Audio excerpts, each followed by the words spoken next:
जैन, तो आज हम लोग जानेंगे भारत की समुद्री सीमा के बारे में। तो समुद्री सीमा किसे कहते हैं? समुद्र का वह किनारा जहाँ पर समुद्र खत्म हो और जमीन शुरू हो, या फिर जमीन खत्म हो और समुद्र शुरू हो, उसे क्या कहते हैं? उसको समुद्री सीमा कहते हैं। और समुद्री सीमा को तटीय सीमा भी कहते हैं। अब जैसे कि मान लीजिए ये कोई देश है और इसके नीचे क्या है? समुद्र। ठीक है, यहाँ तक, इसके नीचे यहाँ से यहाँ तक का है? समुद्र है।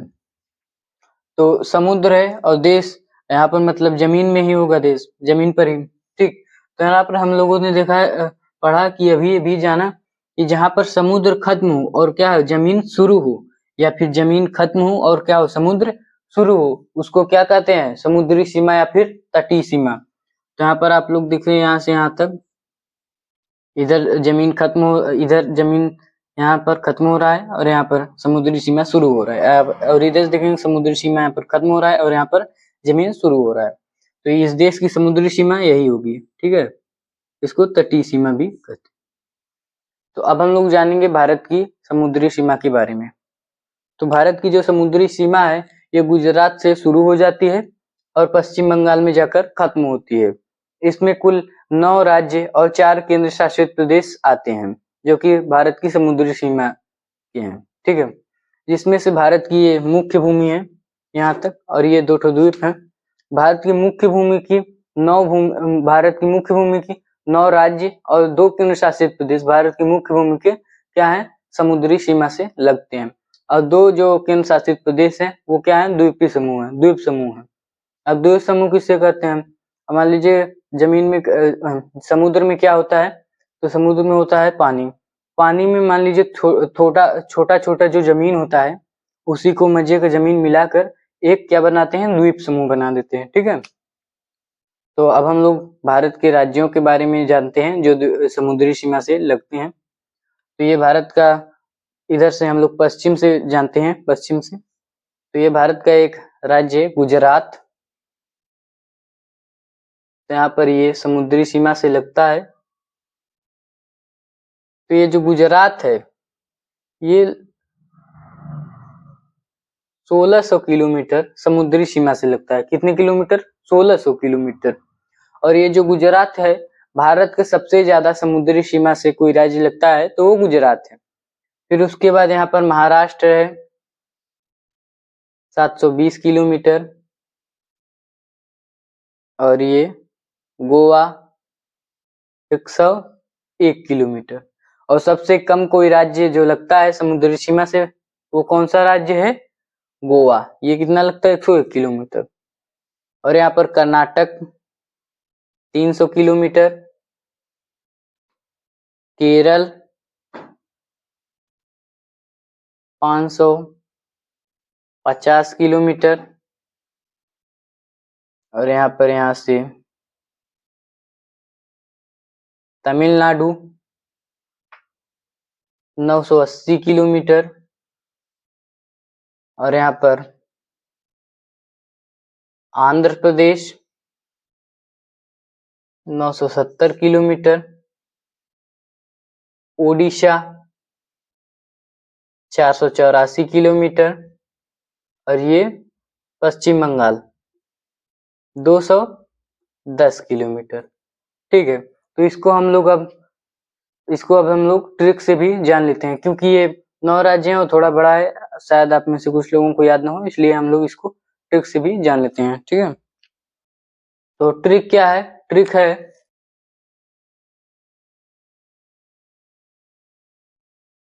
है गुम, गोवा,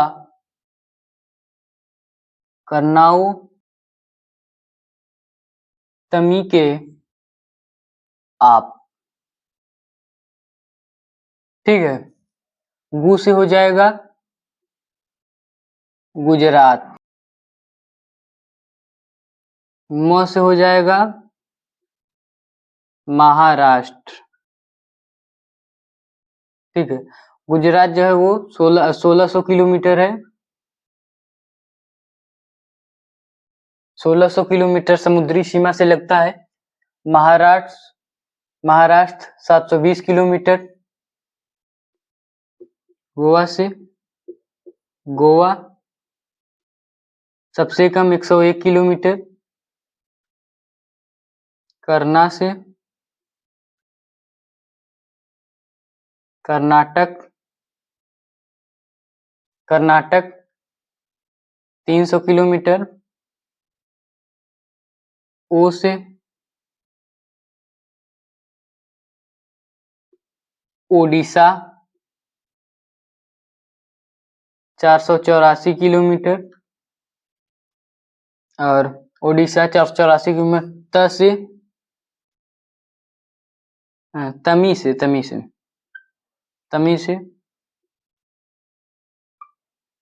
तमिलनाडु,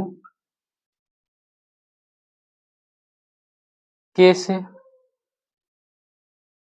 केरल, आ से आंध्र प्रदेश,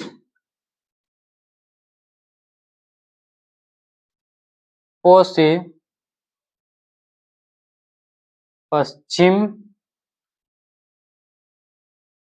बंगाल। ये जो तमिलनाडु है ये 980 किलोमीटर, केरल 550 किलोमीटर समुद्री सीमा से लगता है, आंध्र प्रदेश 970 किलोमीटर, पश्चिम बंगाल 210 किलोमीटर।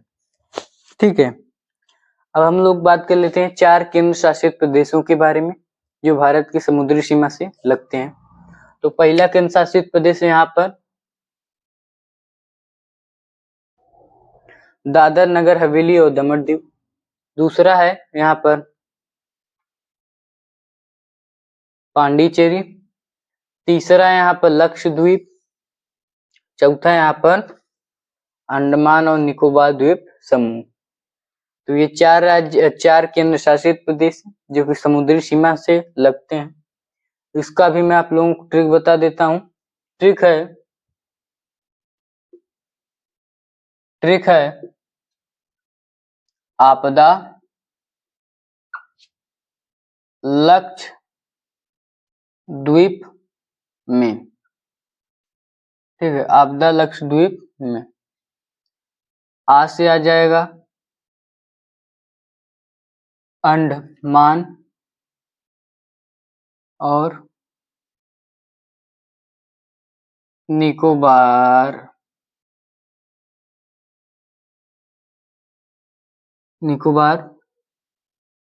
द्वीप समूह।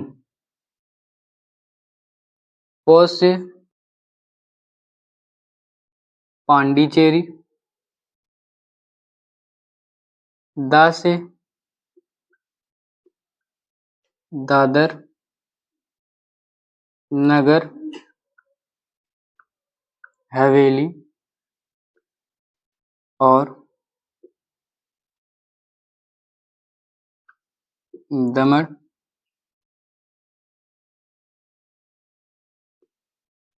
द्वीप, और लक्षद्वीप से हो जाएगा लक्षद्वीप। ठीक है, लक्षद्वीप में से लक्षद्वीप। ठीक है, अब हम लोग बात कर लेते हैं भारत की ये मुख्य भूमि है। तो भारत की मुख्य भूमि की जो कुल समुद्री सीमा की लंबाई है वो कितनी है? वो 7516 किलोमीटर है।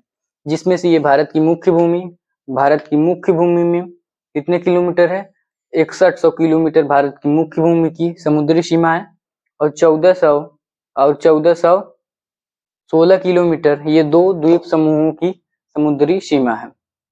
तो ये द्वीप समूह और ये भारत की इतनी विशाल तटीय सीमा से भारत को बहुत लाभ होता है।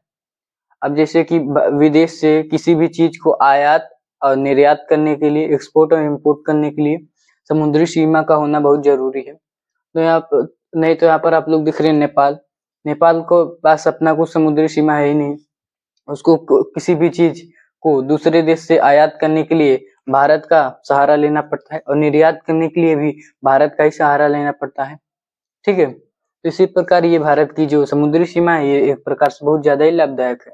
और ये समुद्री सीमा के आरी आरी किनारे किनारे जो लोग बसे होते हैं वो यहाँ पर मछली उद्योग मतलब मछली को मारते हैं और उनको बेचते हैं और उनसे अपना रोजगार चलाते हैं, पालन पोषण चलाते हैं और इससे भारत के विदेशी संबंध जो हैं वो और भी मजबूत हुए, जिससे भारत दूसरे देशों से हर चीज को एक्सपोर्ट और इंपोर्ट कर पाता है। इसलिए भारत ने इन सभी कामों के लिए बहुत से बंदरगाहों को भी बनाया रखा है।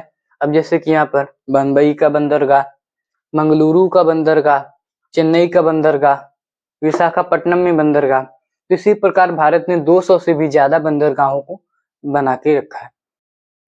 तो अब हम लोग बात करने वाले हैं भारत के तटों के बारे में। तो सबसे पहले गुजरात से शुरू करते हैं। तो यहाँ पर गुजरात में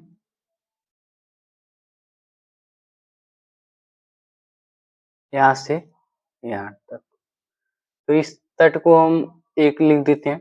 तो इस तट का नाम है काठियावाड़ तट। क्या है? काठियावाड़ पहला, काठियावाड़ तट। ठीक है। तो यहाँ पर पूरा ये जो यहाँ से गुजरात है इसका इस तट का क्या नाम है? काठियावाड़ तट। यहाँ पर महाराष्ट्र से गोवा तक 2 नंबर, महाराष्ट्र से गोवा तक। तो इस तट का क्या नाम है? इस तट का नाम है कोंकण तट। इस तट का क्या नाम है? कोंकण तट। और ये जो पूरा कर्नाटक है, कर्नाटक, तो इस तट का क्या नाम है? यहाँ पर कर्नाटक, यहाँ पर तीसरा, यहाँ पर मैं निशान लगा देता हूँ कहाँ से कहाँ तक शुरू हुआ है और कहाँ से कहाँ तक खत्म हुआ है। ठीक है। और ये तीसरा है कर्नाटक। तो ये कर्नाटक, इस तट का नाम है कन्नड़ तट। ठीक है। इस तट का क्या नाम है? कन्नड़ तट। ठीक है। और यहाँ पर केरल, ये जो पूरा केरल है, केरल तक कौन सा तट है? चौथा, यहाँ पर लिख देता हूँ मैं। केरल में मालाबार तट। कौन सा तट? मालाबार तट। तो केरल में कौन सा तट है? मालाबार तट। तो यहाँ पर अब यहाँ पर ये पूर्व में हो गया। अब यहाँ पर पश्चिम में जो है ना, तो यहाँ पर राज्यों के आधार पर नहीं, पश्चिम में नदियों के आधार पर बांटा गया है तटों को। ठीक है। किसके आधार पर बांटा गया है? नदियों के आधार पर। तो यहाँ पर एक नदी है, यहाँ पर एक नदी है,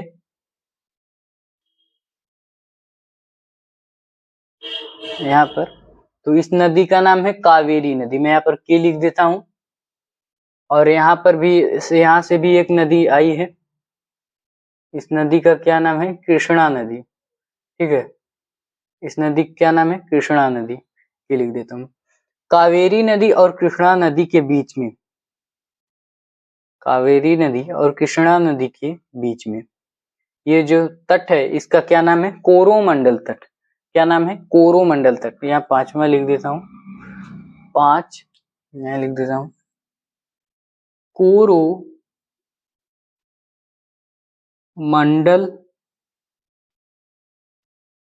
तट। ठीक है। कोरोमंडल तट। तो यहाँ पर आप लोग दिख रहे हैं ये दो, इसके बीच है, 2 राज्यों के बीच। ठीक है। तो यहाँ पर इधर पश्चिम साइड में किसके आधार पर होगा? नदियों की। और यहाँ पर पूर्व में राज्यों के आधार पर। ठीक है। सॉरी, यहाँ पर पूरब में नदियों के आधार पर और पश्चिम में राज्यों के आधार पर। तो यहाँ पर एक और नदी निकलती है, तो इस नदी का क्या नाम है? महानदी। ठीक है। तो यहाँ से यह मैं लिख देता हूँ। कृष्णा नदी और महानदी के बीच में ये कौन सा तट है? तो इस तट का नाम है, तो यहाँ पर मैं 6वां लिख देता हूँ, इस तट का नाम है उत्तरी सरकार तट। क्या है? तट का नाम उत्तरी सरकार तट। इस तट का नाम है क्या है? उत्तरी सरकार तट। ठीक है, तो यहाँ पर एक नदी है, इस नदी का क्या नाम है? हुगली नदी। ठीक है, यहाँ पर एक हुगली नदी है, मैं यहाँ पर यस लिख देता हूँ। हुगली नदी, महानदी और हुगली नदी के बीच में ये जो तट है, इस तट का क्या नाम है? यहाँ पर लिख देता हूँ, इस तट का नाम है उत्कल तट। ठीक है, उत्कल तट, इस तट का क्या नाम है? उत्कल तट। तो गुजरात में काठियावाड़ तट, और यहाँ गुजरात में काठियावाड़ तट। महाराष्ट्र और गोवा में कौन सा तट है? महाराष्ट्र और गोवा में, तो महाराष्ट्र और गोवा में कोंकण तट है। और यहाँ पर कर्नाटक में कन्नड़ तट है। और यहाँ पर केरल में मालाबार तट है। कौन सा तट है? मालाबार। यहाँ पर कृष्णा नदी और कावेरी नदी और कृष्णा नदी के बीच कौन सा तट है? तो यहाँ कृष्णा नदी और कावेरी नदी के बीच कोरोमंडल तट है। और यहाँ पर कृष्णा और महानदी के बीच उत्तरी सरकार तट है। यहाँ पर महानदी और हुगली नदी के बीच कौन सा तट है? तो यहाँ पर उत्कल तट है। ठीक है, तो आई होप इस वीडियो में आप लोगों को भारत की समुद्री सीमा के बारे में समझ में आया होगा। तो मिलते हैं नेक्स्ट वीडियो में। जय हिंद।